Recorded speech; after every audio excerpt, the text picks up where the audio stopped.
Bonjour à toutes et tous, soyez les bienvenus sur la chaîne pour parler de notre Jean-Claude Van Damme national et surtout de l'un de ses meilleurs films, à savoir Where every fighting style, every worthy opponent, every deadly technique clash in savage combat. Time to separate the men from the boys. And only one will triumph. Now I break you. International martial arts sensation Jean-Claude Van Damme in Bloodsport.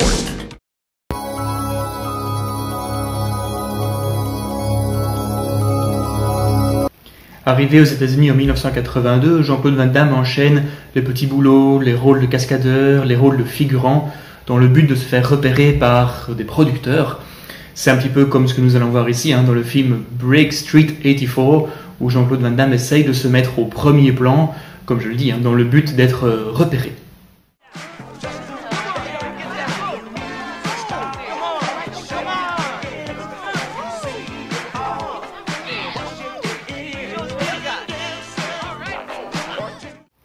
Un jour, Jean-Claude Van Damme forcera le destin quand il croise par hasard à la sortie d'un restaurant le producteur Menahem Golan.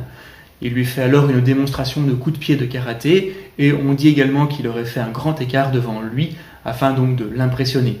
Suite à ceci, le producteur lui fixe un rendez-vous le lendemain dans son bureau, lui propose alors le script de Bloodsport et en prime lui offre le premier rôle.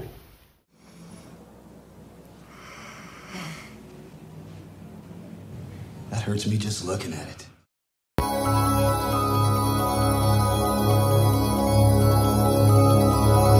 En 1975, Frank Dux, soldat américain entraîné dès son plus jeune âge aux arts martiaux par le maître japonais Senzo Tanaka, décide de participer à Hong Kong à un tournoi qui s'appelle le Kumite. Le Kumite donc est un tournoi qui a lieu tous les 5 ans, c'est un tournoi clandestin qui réunit tous les meilleurs combattants de la planète au style de combat différents. Il y a 3 manières de gagner un combat, soit mettre l'adversaire KO, soit l'éjecter de la plateforme, ou encore qu'il abandonne en disant mater. Comme le titre français du film le dit, tous les coups sont permis, y compris tuer son adversaire.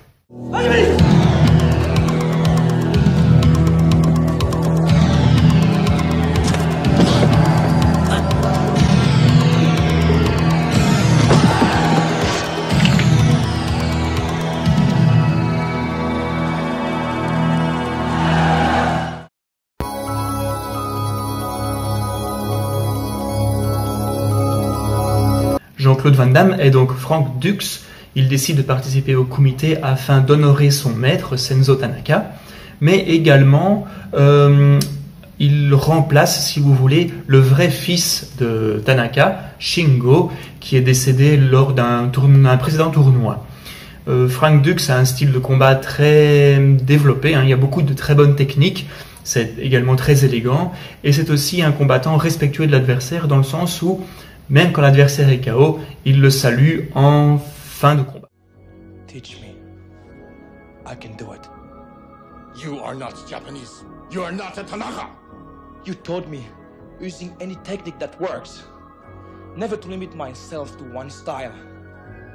To keep an open mind. Why? To honor you, Shidoshi.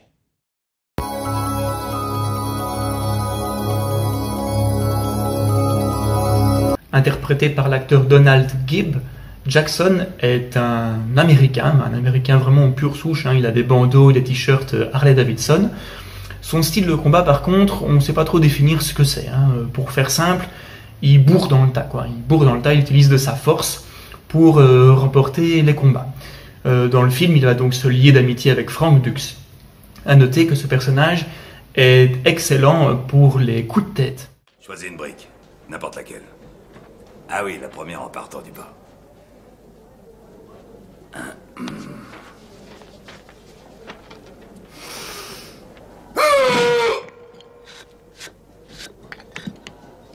T'as vu? Pas une égratignure. C'est pas Dean Mac. Et ça, c'est Big Mac. Ah! Tiens, cadeau.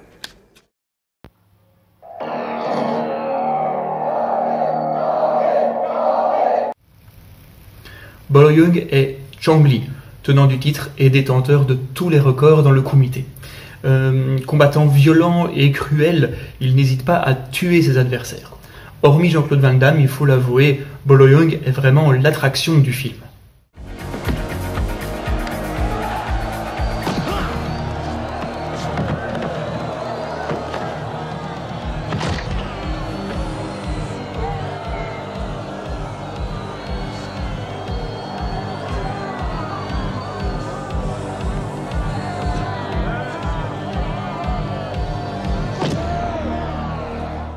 Déjà présent dans Opération Dragon avec Bruce Lee, Bolo-young utilise quelques répliques phares, un petit peu réarrangées, que l'on entend dans Opération Dragon.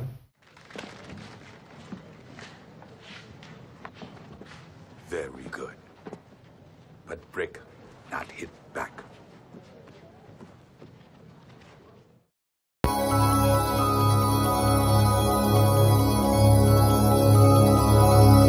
Donc c'est l'actrice Lee Harris, je sais pas trop comment on prononce, hein, qui interprète donc Janice Kent, qui est en fait l'intrigue amoureuse du film.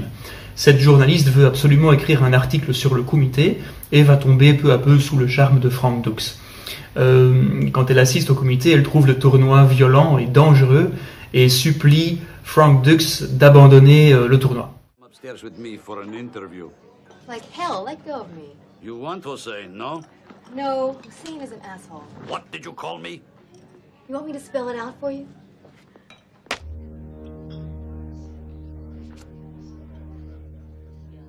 Leave the girl alone.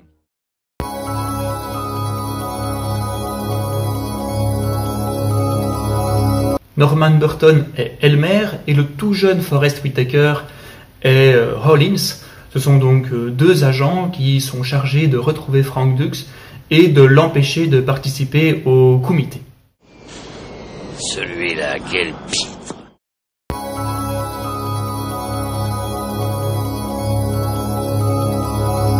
Alors c'est le compagnon de route de Jean-Claude Van Damme, Michel Kissy, qui interprète Swan Paredes dans le film. Michel Kissy est surtout connu pour avoir participé, oui, à quelques films avec Jean-Claude Van Damme, mais surtout pour avoir tenu le rôle de Tong Po dans le film Kickboxer un an plus tard.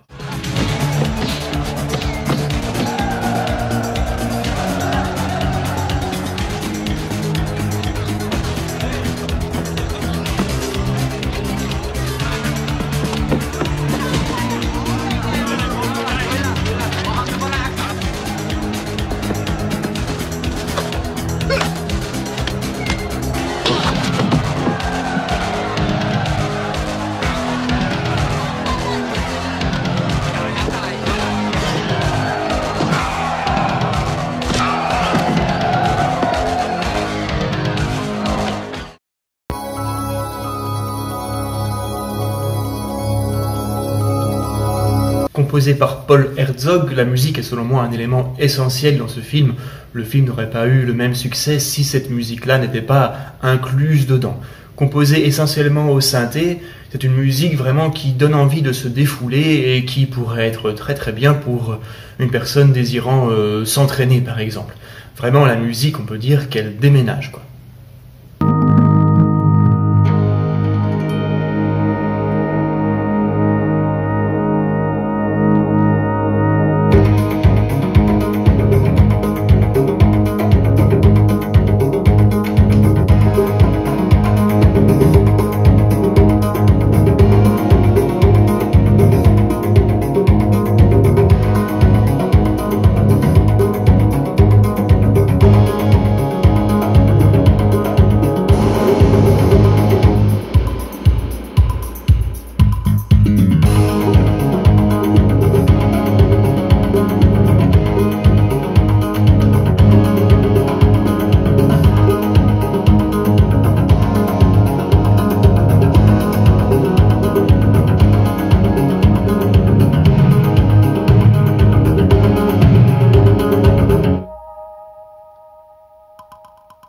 Le morceau Fight to Survive de Stan Bush est également un élément important du film. C'est une chanson qui donne la pêche, qui donne de l'énergie, qui donne envie de s'entraîner dessus. On s'écoutera d'ailleurs un petit morceau de Fight to Survive à la fin de la vidéo, donc restez bien jusqu'à la fin. Pour ceux que ça intéresse, la musique est sortie, a été rééditée il y a pas longtemps par Waxwork Records, donc à mon avis une ultime fois. Pour ma part, je possède la version donc de Persévérance, sortie en 2007. C'est une version complète, il y a 22 pistes et 3 chansons, donc Fight to Survive, On My Own et Still the Night.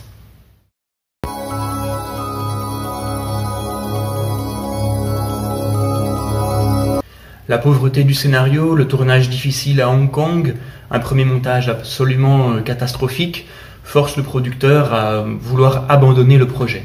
Ce que Jean-Claude Van Damme refusa, et chose assez étonnante, il prend alors une casquette de réalisateur, sans aucune expérience, et décide de remonter le film lui-même de manière instinctive. Par exemple, il voudrait utiliser plusieurs angles de caméra pour qu'un coup en devienne 5 ou plusieurs quoi.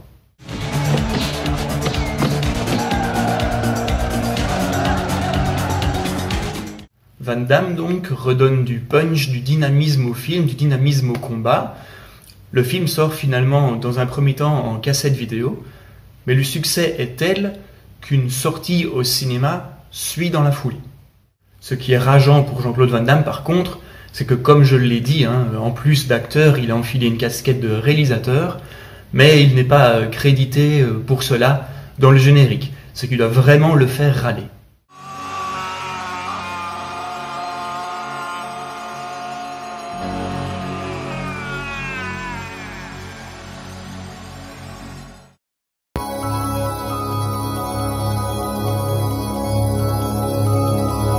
Bloodsport est basé sur des faits réels de la vie de Frank Dux.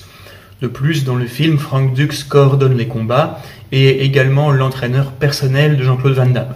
À la fin du film, d'ailleurs, une partie de ses records et de ses statistiques sont mentionnés. De 1975 à 1980, Frank Dux a livré 329 combats. Il s'est retiré invaincu avec le titre de champion du monde de full contact, catégorie poids lourd.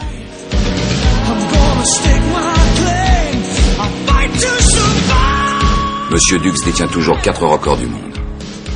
La plus rapide victoire par KO, avec 3 secondes de dixième. Le plus rapide coup de poing avec KO, avec 1/12 de seconde. Le plus rapide coup de pied avec KO, avec 115 km/h. Le plus grand nombre de KO consécutifs dans un même tournoi, avec 56 KO. Par ailleurs, Monsieur Dux a fondé la première école de ninjitsu aux États-Unis, le Dux Ryu. Cependant, beaucoup de personnes doutent de ça et remettent la véracité des faits en question. Beaucoup de personnes considèrent en fait que Frank Dux est un peu mythomane sur ce niveau-là. Moi, je suis pas assez spécialisé pour juger. Il y a des on-dit, donc je vais pas m'aventurer sur ce terrain-là dans cette vidéo. Par contre, on sait que Jean-Claude Van Damme et Frank Dux sont brouillés depuis la sortie de The Quest, en fait. Frank Dux considère que The Quest est une sorte de reboot ou remake à Bloodsport, et il en veut à Jean-Claude Van Damme de ne pas lui avoir versé de droits d'auteur sur le film.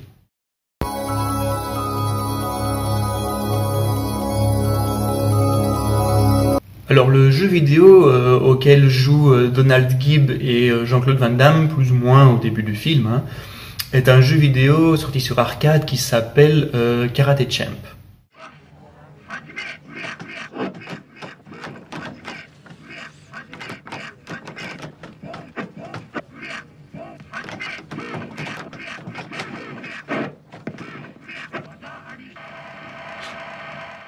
Bloodsport a également influencé le jeu de combat Mortal Kombat via son personnage Johnny Cage, qui est en fait une version de Frank Dux dans Bloodsport. Il faut noter également que le personnage de Johnny Cage utilise la technique du grand écart, propre à Jean-Claude Van Damme.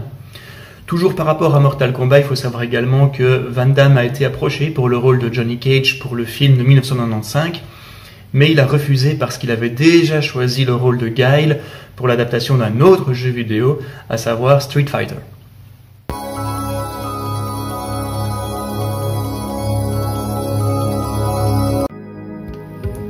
Alors la grosse grosse question maintenant, c'est de savoir est-ce que Bloodsport est un bon film, et surtout, comme le dit la vignette, la miniature de la vidéo, est-ce le meilleur Van Damme ou pas? Alors je vais essayer de répondre, parce que j'apprécie énormément le film, donc ça va être difficile de donner un avis très juste, mais je vais essayer de répondre tant bien que mal. Alors en tant que film proprement dit, le scénario ne vole pas très haut. En même temps, vous allez me dire, pour un film qui relate un tournoi d'arts martiaux, il ne faut pas s'attendre à un énorme scénario. Mais il évite quand même de tomber dans le cliché du film de vengeance, comme Kickboxer par exemple. Pour faire simple, ici, le scénario, on s'en fout un peu. Tout ce qui nous intéresse, ce sont les différentes scènes de combat qui sont vraiment bien chorégraphiées pour le coup. S'ajoutent à cela des dialogues pas très recherchés et qui également volent pas super haut non plus. Point de vue combat, je le disais, les chorégraphies sont pas mal, mais si on veut comparer avec le cinéma hongkongais de l'époque, c'est beaucoup moins spectaculaire évidemment.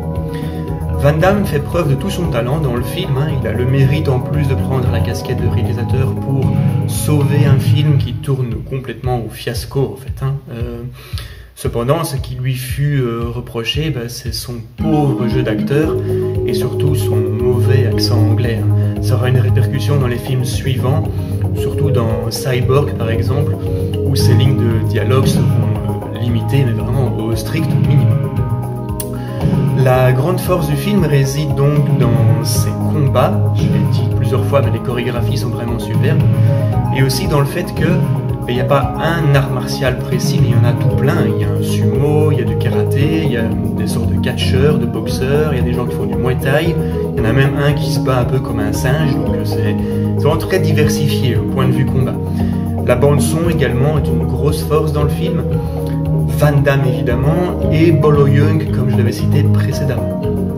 Alors pour ma part, Bloodsport est un bon film, je l'ai dit, il rentre dans mon top 3 de mes films préférés de Van Damme, mais pas à la première place. En fait, je le classe deuxième. Mon film préféré de Jean-Claude Van Damme, c'est Full Contact, en fait. Autre titre, c'est Lionheart. Son scénario est bien meilleur, il tient beaucoup plus en haleine. On ne se limite pas à regarder les combats, non, vraiment l'histoire est très intéressante. Et Van Damme joue quand même nettement mieux là-dedans. J'en parlerai peut-être de Full Contact, donc Lionheart, dans une prochaine vidéo. Affaire à suivre. Cette vidéo consacrée à Bloodsport est donc terminée. J'espère qu'elle vous aura plu. En tout cas, ça m'a fait plaisir de vous parler de ce film. Si elle vous a plu, n'hésitez pas à mettre un pouce bleu, n'hésitez pas à commenter la vidéo, à la partager avec des fans de Jean-Claude Van Damme ou bien dans des groupes.